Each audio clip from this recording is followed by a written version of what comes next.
નમસ્કાર વિદ્યાર્થી મિત્રો, ફોર યોર એક્ઝામ યુટ્યુબ ચેનલમાં હું આપનું હાર્દિક સ્વાગત કરું છું.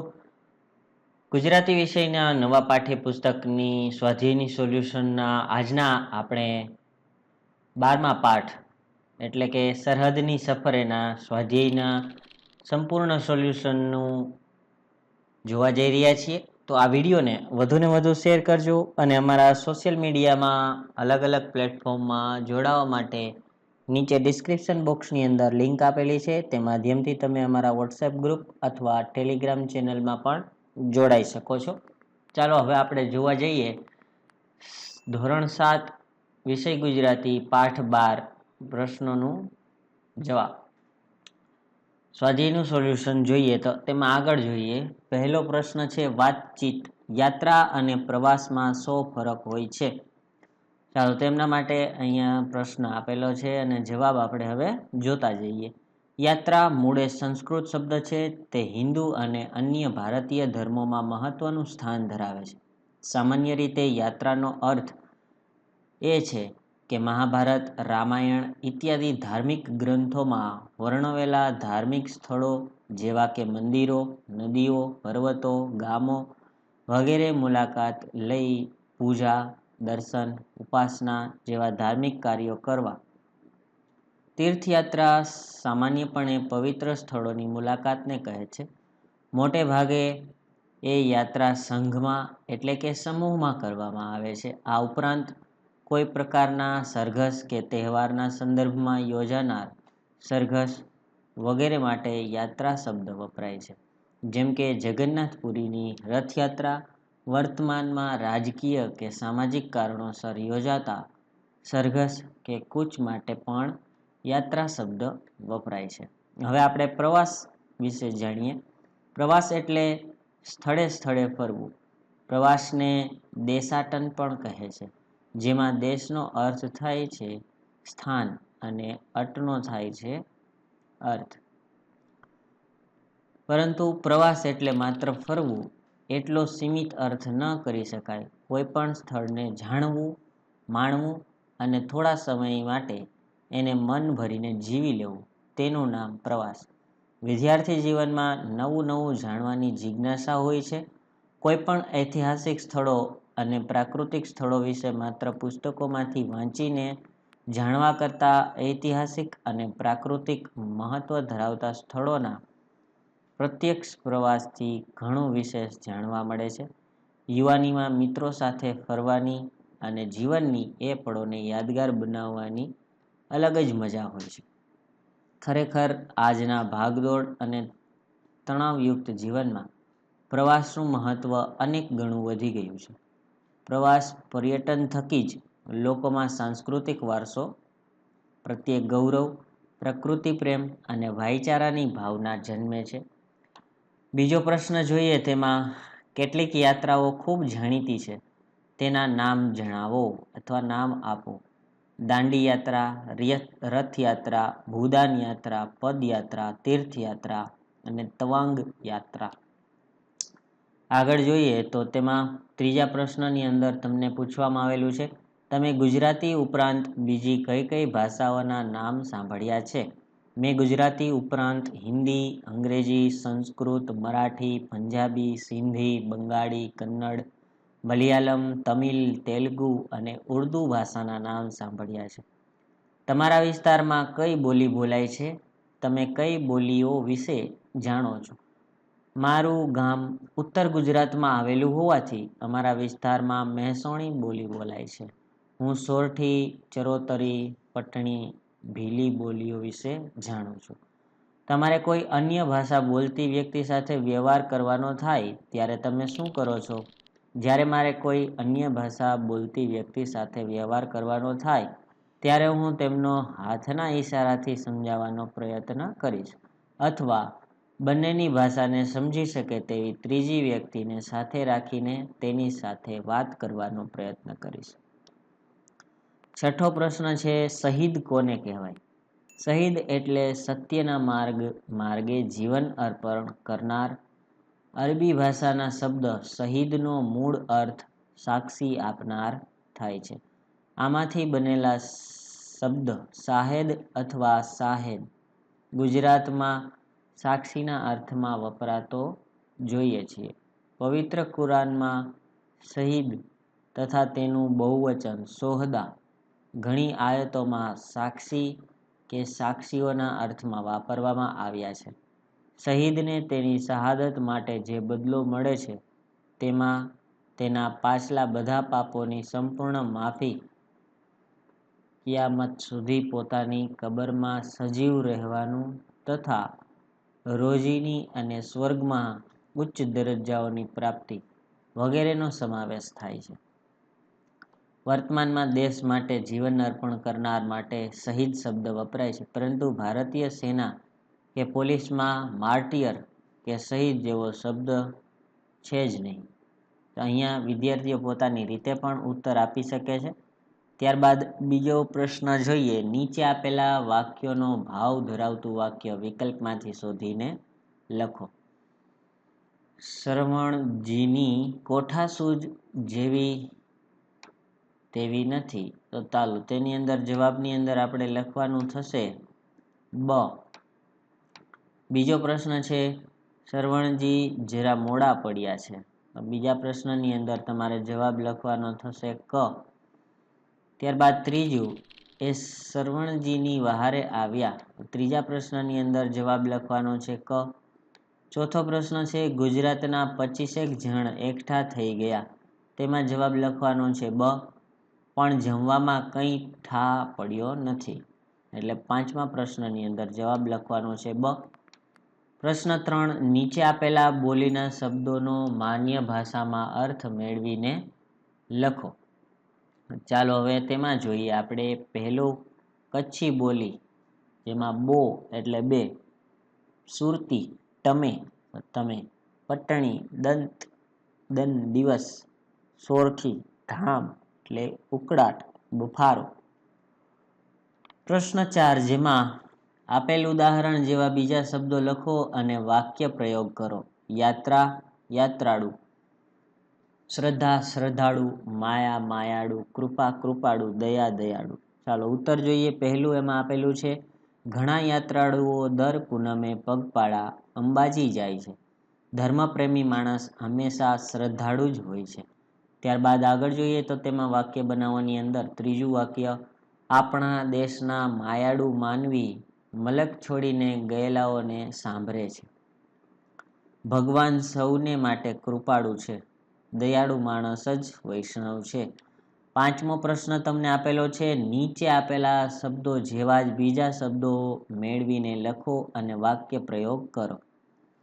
ચાલો જોઈએ હવે તેમાં ધર્મ ધાર્મિક, પ્રકૃતિ પ્રાકૃતિક, અર્થ આર્થિક, સમાજ સામાજિક, શરીર શારીરિક, ઇતિહાસ ઐતિહાસિક, ભૂગોળ ભૌગોલિક, જીવ જૈવિક, પ્રથમ પ્રાથમિક, તર્ક તાર્કિક, નગર નાગરિક, બુદ્ધ બૌદ્ધિક, કલ્પના કાલ્પનિક, શબ્દ શાબ્દિક. હવે તેમના વાક્ય જોઈએ તો કઈ રીતના વાક્ય બને છે. મેં ધાર્મિક પુસ્તકો ખરીદ્યા. આબુમાં અમે રમણીય પ્રાકૃતિક સૌંદર્ય જોયું. તેની આર્થિક સ્થિતિ સારી છે. દરેક સમાજમાં સામાજિક રીત રિવાજ અલગ હોય છે. સ્વાસ્થ્ય માટે શારીરિક શ્રમ અનિવાર્ય છે. મેં નાટકમાં ઐતિહાસિક પાત્ર પસંદ કર્યું. ભારત ભૌગોલિક દ્રષ્ટિએ મહત્વના સ્થાને છે. જૈવિક હિંસાનો મોટે ભાગે વિરોધ થાય છે. નવમું વાક્ય છે કે જેમાં મેં પ્રાથમિક શિક્ષણ મારા વતનમાં લીધું. 10મું વાક્ય મેં એમની વાત તાર્કિક લાગતી નથી. ધનપાલ અમારા ગામના વરિષ્ઠ નાગરિક છે. શિક્ષણ જગતમાં કેટલી બધી બૌદ્ધિક વ્યક્તિઓ છે. એની વાત તો મોટે ભાગે કાલ્પનિક હોય છે. મારે શાબ્દિક નહીં લેખિત આધાર જોઈએ. છઠ્ઠો પ્રશ્ન છે જુદી જુદી બોલીમાં વપરાતા તળપતા શબ્દોને શિષ્ટ ગુજરાતીમાં લખો. મનેખ એટલે કે મનુષ્ય, ઘઈડું એટલે કે ઘરડું વૃદ્ધ, ટાણું પ્રસંગ, ઓષાણ સ્મૃતિ યાદ, જગન યજ્ઞ, પ્રથમી પૃથ્વી, બૈડો પીઠ વાંસો, વર્તવું વર્તન. આગળ જોતા આવે પાછળ શું કહે છે, પાછળ યાત્રા શબ્દ આવતો હોય એવા શબ્દોની યાદી કરીને દરેક શબ્દનો ઉપયોગ કરીને એક એક વાક્ય લખો. ચાલો જોઈએ તેમાં શોભાયાત્રા. રામજી મંદિરના પ્રાણ પ્રતિષ્ઠા મહોત્સવ પ્રસંગે ભવ્ય શોભાયાત્રા નીકળી હતી. ધર્મયાત્રા. રામ, સીતા અને લક્ષ્મણનો 14 વર્ષનો વનવાસ એક ધર્મયાત્રા હતી. પદયાત્રા. વિનોબા ભાવેએ દેશભરમાં પદયાત્રા કરી ભૂમિદાન પ્રવૃત્તિ કરી હતી. દાંડી યાત્રા. મીઠાના કાયદા વિરુદ્ધ ગાંધીજીએ ગાંધી આશ્રમથી દાંડી સુધી દાંડી યાત્રા યોજી હતી. રથયાત્રા. અષાઢ સુદ બીજના દિવસે અમદાવાદમાં ભગવાન જગન્નાથની ભવ્ય રથયાત્રા નીકળે છે. 8મો પ્રશ્ન જોઈએ. વિદ્યાર્થી મિત્રો, આ વિડીયોને વધુને વધુ શેર કરજો. આવા સ્વાધ્યાયના સંપૂર્ણ સોલ્યુશનના વિડીયો અમારી એક જ યુટ્યુબ ચેનલ પરથી તમને મળશે. નીચેના વાક્યોમાંના રેખાંકિત શબ્દનો ઉપયોગ કરીને બીજું એક વાક્ય બનાવીને લખો. કાલની આ જાત્રા વિશે તો કંઈક વાત કરો. તમે મને કાશી વિશે કશું કહ્યું નહીં. ચાલો બીજું જોઈએ. ઈસવીસન 1962માં ચીને ભારત પર આક્રમણ કરેલું ત્યારે અહીં સુધી કબજો કરેલો. મેં તારા પર કશી કોમેન્ટ કરી નથી. ચીનના યુદ્ધ વખતે જસવંતસિંહ નામના એક સૈનિકે સતત 72 કલાક સુધી એકલા હાથે ચીનની સેનાને રોકી રાખી હતી. આવું હું નહીં ત્યાં સુધી તું અહીં જ ઊભો રહેજે. છેલ્લે શુભરાત્રિ કહેતા સૌ પોતપોતાના નિવાસ સ્થાન તરફ ચાલ્યા. હમણાં ને મેં તળાવ તરફ જતા જોયો. ત્યાં આયોજકો દ્વારા હોટલમાં ઉતારા અપાય છે. મારો મિત્ર મારા દ્વારા બધું કહેવડાવવા માંગતો હતો. ચાલો ત્યારબાદ પ્રશ્ન 9 તરફ જઈએ આપણે. આ એકમમાં ગુજરાતની જુદી જુદી વાનગીઓના નામ આપ્યા છે. કોઈ પણ 3 વાનગી વિશે ઓછામાં ઓછા 2 વાક્ય લખો. ચાલો જેમાં પહેલું છે થેપલા. ઘઉં અથવા બાજરી અથવા બંનેના મિશ્રણવાળા લોટમાં મેથીની ભાજી અથવા દૂધીની છીણ અને મસાલા ભેળવીને તેની કણક બાંધીને વેલણની મદદથી ભાખરીની જેમ વણીને તેલમાં શેકીને તૈયાર કરાય છે. થેપલા ચા નાસ્તામાં પ્રવાસ દરમિયાન મરચાં અથાણા સાથે ઉપયોગમાં લેવાય છે. તેલના પટના કારણે લાંબા સમય સુધી બગડતા નથી. ત્યારબાદ આગળ જોઈએ તો તેમાં શું આપેલું છે હવે તમને. ધારી. ધારી સુરતની મીઠાઈ છે. દૂધના માવામાંથી બનતી ધારીમાં ઘી, રવો, મેંદો તેમજ સૂકો મેવો વપરાય છે.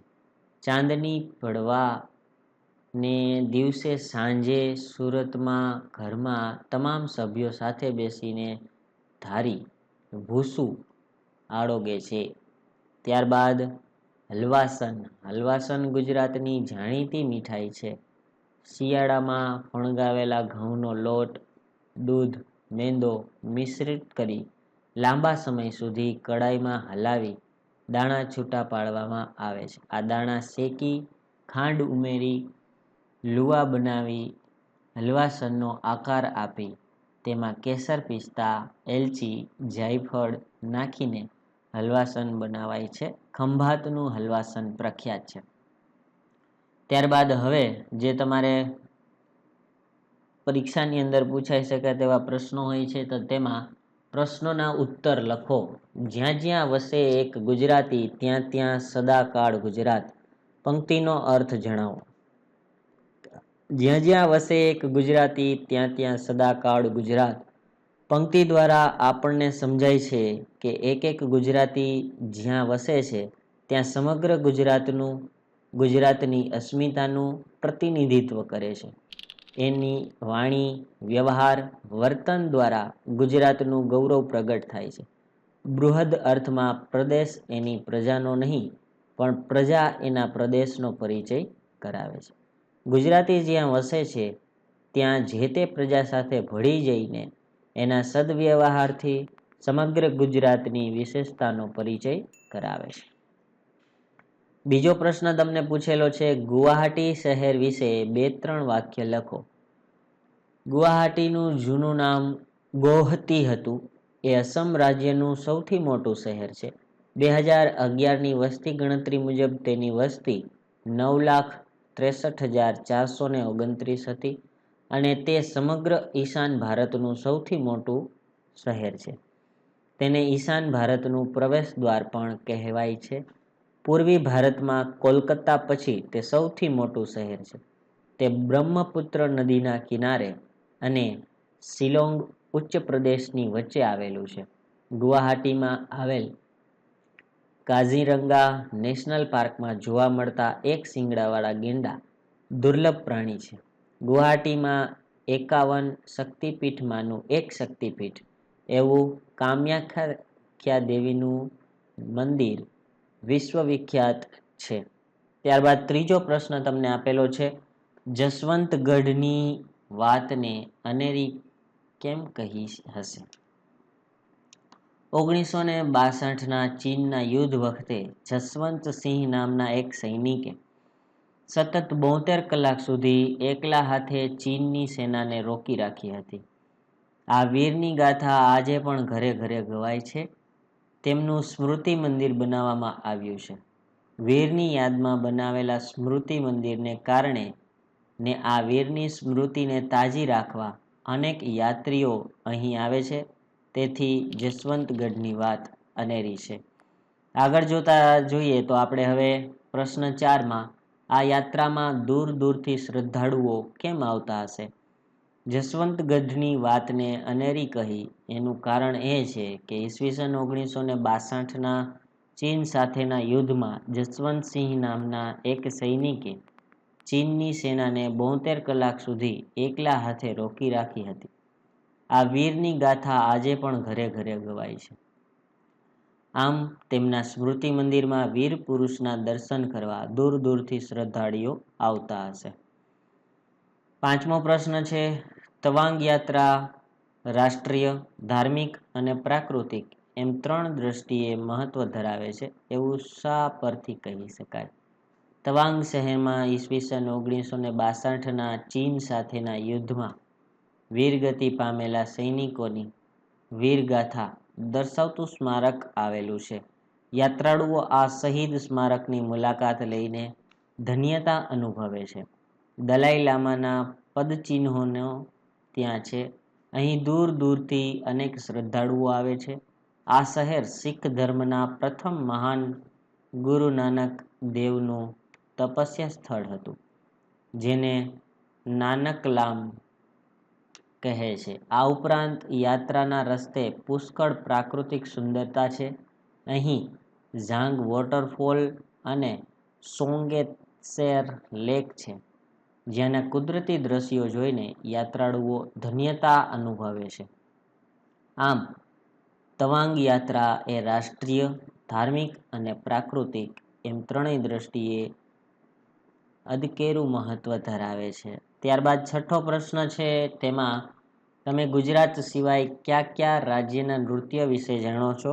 હું ગુજરાત સિવાય નીચે દર્શાવેલા રાજ્યના નૃત્ય વિશે જાણું છું. જેમાં આપણે આગળ જોઈએ તો અસમ રાજ્યની અંદર બિહુ, તમિલનાડુમાં ભરતનાટ્યમ, રાજસ્થાનમાં ઘુમર, પંજાબમાં ભાંગડા, ઉત્તર પ્રદેશમાં કથક, કેરળમાં મોહિનીઅટ્ટમ, જમ્મુ અને કાશ્મીરમાં રાઉફ, ઓડિશામાં ઓડિસી, આંધ્રપ્રદેશમાં કુચીપુડી. 11મો પ્રશ્ન જોઈએ તો તેમની અંદર શું કહે છે, મોટેથી વાંચો અને સારા અક્ષરે લખો. તો આ જે છે એ તમારે વાંચી અને લખવાનું છે.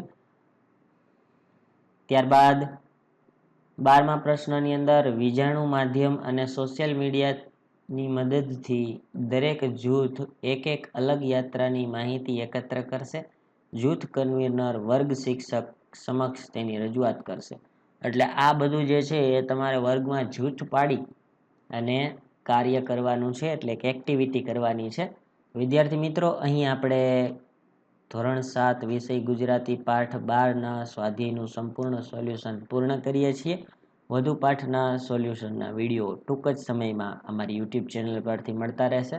તો આ વિડીયોને વધુને વધુ શેર કરજો અને લાઈક કરજો. આવજો વિદ્યાર્થી મિત્રો.